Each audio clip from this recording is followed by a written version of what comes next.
Lah ini kita tidak pernah tahu. Mulane wong ora usah sok wali. Kadang kowe salat nganti 100 rakaat. Ape donga wudu sik, ati ditata sik, bareng lagi donga ben mustajab. Lha apa pangeran se ekstrim polisi sehingga kudu napa prosedur. Umar atau donga njuk hidayah, tapi mbek Allah diparingi hidayah. Nah, pangeran ngersakno gak donga-donganan. Umar tahu njuk donga untuk hidayah, wong dekne kafir, preman. Wis pangeran ngersakno. Misale murga Umar didongakno Nabi. Lah Abu Lahab didongakno Nabi, Abu Jahal. Wis pangeran sing ngeroh. Musa ping pindho jotos tiyang disalahno pangeran. Sing kedua niku wonten tiyang pedagang surujud dabah. Dadi napa cara sakniki pelana napa sing dienggo makai jaran napa cara mriki. Pelana nggih. Pokoke pakaiane jaran aksesoris napa? Jaran. Yo sak sepatune sak. Lha iku dadi waline pangeran mergo nak wiridan ngeten. Ya Allah.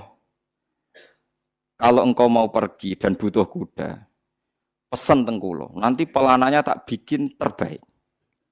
Nak jenengan badhe lunga tak siapno sepatune. Pokoke dene bayang. Apa nabi sab situ cangkemmu pangeran ora butuh lunga, ora butuh numpak. Dan ini cerita lagi di kitab Al-Minanul Kubra. Jawab Allah seperti saja jotos. Dekne carane seneng aku ya ngono iku barno ra wis. Carane seneng aku ya ngono iku. Artinya dia juga tidak pernah bayangkan Tuhan naik kuda, juga tidak pernah bayangkan Tuhan kayak makhluk, tapi dia punya ungkapan bahasa seperti itu. Dan sebenarnya kita juga sering kriminal, wong-wong khusuk sering kriminal. Aku berjuang demi agama, nulungi agamane Allah tenan. Misalnya Allah nganggo hukum matematika, ngenyak wong aku sih butuh pertolongan, padha wae kan. Umpama seneng pangeran nganggo mafhum, kriminal kabeh sing tau sedekah-sedekah. Mergo alasane jare nulungi agamane Allah. Memangnya Allah lemah sampai butuh mbok tulungi. Memangnya Allah presiden butuh ditulungi partai napa? Politik. Sama kan Anda menghina Tuhan kan? Tapi wong muni nulungi Allah niate seneng. Ya wis ora ono mafhume. Bahasane wong seneng ora usah hisab, bahasane wong seneng ora usah dilogika. Pokoke ngene iku ungkapan seneng. Paham sih kalau maksudnya? Dadi angel iki, mulane sampean ora usah lah ngukumi wong liya bareng ora usah. Mulane aja kaya Imam Sa'roni kan. Mana sampean ape salat qobliyah salat ae, ape witir, ape dalail wae lakon-lakoni dhewe. Rasa apa-apa. Kiai ora tau salat qobliyah. Ilmumu sepiro? Parek mbek pangeran iku sepiro? Ora usah ngono. Banyak ulama yang enggak salat qobliyah padahal mencintai Tuhan. Hanya inginnya ulama masyarakat sing awam koyo bakul, tani, tukang supir, tukang ternet. Ayo misalnya supir bis dinteni penumpang terus qobliyah sik bariku duhur, bariku badiah, walah. Tapi berhubung fardu tok, selesai kan? Tadi Pak, tak sholat sik. Sholat bar, menak sholatnya cepet. Karena itu orang geremeng, misalnya qobliyah sik. Padahal qobliyah duhur kesunatannya papat. Badiah teh, papat. Duhure, kesunatannya jamaah, ajak pujian. Was.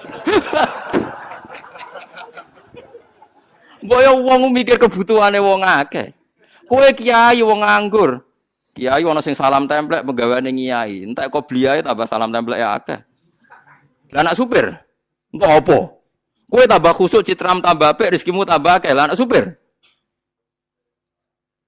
Mbok wong yo mikir. Saiki misale sing kiai dadi supir, jangan-jangan yo di pendapat, wah sebaiknya ndak usah qobliyah. Mbok wong ku mikir, mulane jogeman gedeng ulama. Sak kliru-klirune ulama iku paling asfaquli ummati Muhammad sallallahu alaihi wasallam. Ora ana wong sayang umat Nabi kaya ulama. Jadi duwe perilaku sing paling awam wis diperhitungno. Kulo cek eling bapak riyen. Bapakmu wis sepuh senengane sarongan kaosan tok mlaku kinten-kinten 3 kilo. Nggih dolani wong ora jelas. Ya mboten kedunan, nggih mlampah, ora sandal. Nggih mlaku ngoten. Nggih takoki tiyang, badhe temu ndi? Iki lho delok dunya. Dunya kok didelok ya. Aku ngenteni mati nek ora mati-mati. Wah, ya malaikat Israil wayang wis kepen mati kok ora mati-mati. Ya akhirnya orang weling, ternyata dunia mau demi mati. Ya akhirnya kula malah rawani mati, ge malah lucu meneh. Aku ngenteni mati kok malah wedi mati. Wedenilah tetap mati. Jadi banyak ulama punya cara tertentu orang diingatkan mati lagi, orang diingatkan nak duit ora penting. Ngerti kok ya. Gede budi. Iki lho ngetekno dhuwit aja bingung ngomong nek ngomah di dhuwit. Nak kula ora di dhuwit malah bingung. Wah, aku malah keliru. Aku nak di dhuwit bingung. Mergo kepengin belanja. Aduh ora duwe ora kepengin popo. Senengane guyon bapak kula. Nganti badhe kabudut iki guyon.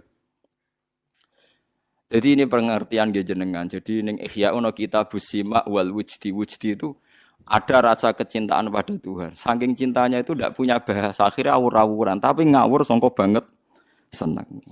Lha iku wis ora kena hisab. Mulane kula berkali-kali di debat kiai. Ada orang punya uang 25 juta. Banyak sekarang yang tanya saya gitu. Gus, saya ini punya uang 25 juta. Kalau haji di Rembang sekarang itu sudah 2027. Teng mriki pinten? Nak daftar haji sakniki pinten? 30 nggih. Teng Rembang sekarang pinten? 27. Lah niku menurut kiai fikih kan enggak boleh umroh dulu yang sunat ngalahkan haji sing napa? Wajib. Ya nggak gedene takok kiai kon daftar kaji. Bareng takok kula niku umure pun 50 Gus. 17 ketok wis bablas. Ya. Tak takoki lha aku kangen tenan mbek Kanjeng Nabi ki kangen tenan umroh aku sing tanggung jawab. Tapi jare kiai-kiai mboten angsal Gus, perkarane umroh ku sunat, haji ku wajib. Kangen ora ana hukume, nek kangen berangkat teblok goblok. Wong kangen kok ana napa hukume. Bedakno sunat wajib nek wong ra kangen, nek kangen ora usah napa hukum. Kangen tenan nggih mbek Kanjeng Nabi, ya kangen wis berangkat umroh.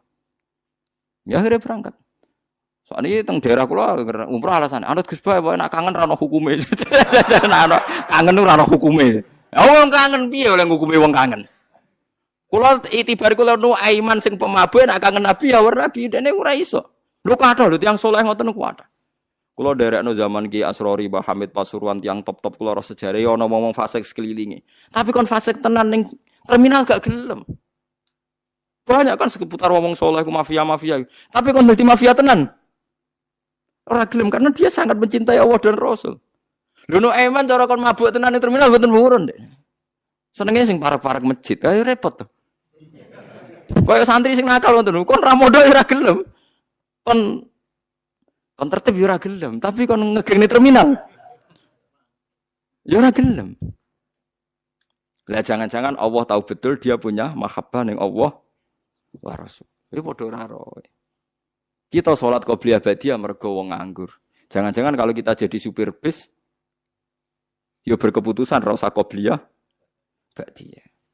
Apalagi ulama itu periwayat sejati manjen Nabi nate dinyang. Ya Rasulullah betul engkau Nabi ya. Apa betul memang engkau mau nyuruh kita begini ya. Sholat 5 waktu ya. Tidak ada yang lain ya Rasulullah tidak. Jadi Ramadan ya, tidak ada yang lain tidak. Itu kan masyhur hadis ini. Dinyang pokoknya sak pas-pasi. Salat 5 waktu. Hal alayya ghairuhunna qala la. Ramadan hal alayya ghairu qala la. Terus terakhir wong Bedui muni fa wawah. Dek ini sumpah wawah la azidu ala dzalik wala angkus. Demi Tuhan, kula akeh ngakoni syariat jenengan pas ora luweh ra kurang. Jadi pas misalnya dhuwur tok asar. Fa wawah la azidu ala dzalik wala angkus. Tapi Nabi jawab apa? Aflaha. Intah apa aflaha in sadaqah dakhalal jannah. Wong iku ahli swarga. Kok ngakoni syariat itu sing pas-pas wae. Dan ini penting. Jadi kita harus sepakat qobliyah ba'diyah itu sunat. Kita sepakat. Saya pun sering qobliyah ba'diyah, mungkin tidak sesering sampean tapi ya pernah. Tapi ini jangan jadi gerakan massal karena kita umatnya Nabi sing satpam pirang-pirang sing supir pirang-pirang sing ya semacam-macam. Mana jogeman ke anut wong abid sing bodho iku ngrusak iku. Salat kok berlebihan kok wiridane jek suwi, wacane kudu sakmene. Malah kadang ana mari carane gedhek ngene. Waduh, kok kabeh kok ana carane. Ndak usah berlebihan begitu biasa mawon. Kok kita ora tau roh piye carane mencintainya umat ning Kanjeng Nabi Muhammad sallallahu alaihi wasallam. Mulane masyhur teng Twitter niku masyhur. Dan ini bisa dikonfirmasi tapi masyhur. Cerita ini saya tidak bilang sahih tapi masyhur. Sayyid Muhammad itu pernah mukasafah di makamai Rasulullah. Ketika ada satu kelompok saf awal, Sayyid Muhammad tanya, "Man hum ya Rasulullah?" Qal hum ashabi. Saf kedua masih hum ashabi. Tapi wa mi warahi aswidatun azimah. Ada kelompok yang lebih besar banyak sekali. Terus Said Muhammad tanya, "Man hum ya Rasulullah?" Hum al-Indonesian. Itu orang-orang Indonesia mencintai saya. Ketika beliau sadar sampai beliau bilang saya mencintai Indonesia.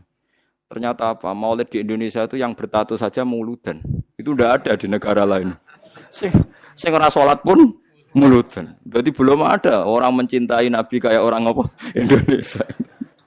Sampai kiai pertama yang terima cerita itu bareng ngecek, waduh, sing tatonan deh muludan.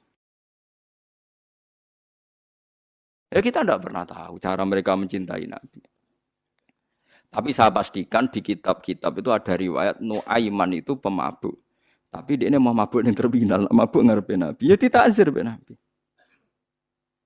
Nah itu kita tidak pernah tahu. Kowe kan gak ditakdir ngono lho, kowe aja mikir awam dhewe kowe ora ditakdir dadi wong iku.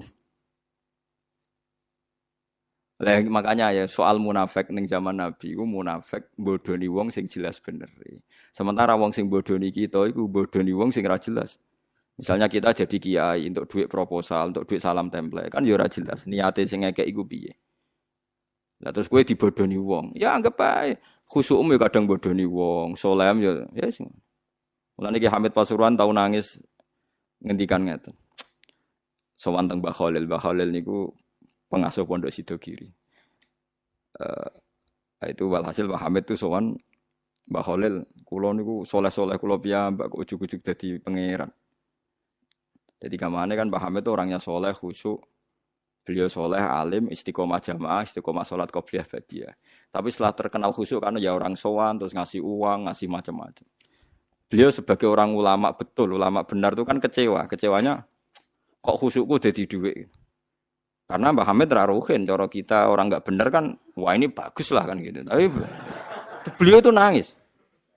Nangis sowan Mbah Khalil. Mbah Khalil itu masih mbah-mbahnya istri saya.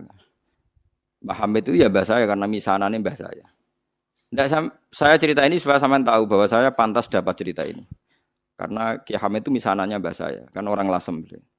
Dalam sing disewani itu mbah-mbahnya istri saya, Mbah Khalil. Jawab ya iku urusanmu jan. Jawab Mbah Khalil iku urusanmu. Makanya ndak ada ulama kecuali dua sikap sinis sama umat supaya njagani ndak semua kesolehan itu gak dadi duwe. Makanya kayak seperti saya, roh Mbah Dimyati Pandeglang itu tidak kaget. Tidak mau nemuin tamu. Beliau hanya sholat jamaah ketemu tamu mau liwat tok. Banyak ulama yang sinis. Itu jangan kira sinis. Malah buat dalili fal yukrim doifahu. Ilmumu saya amatir.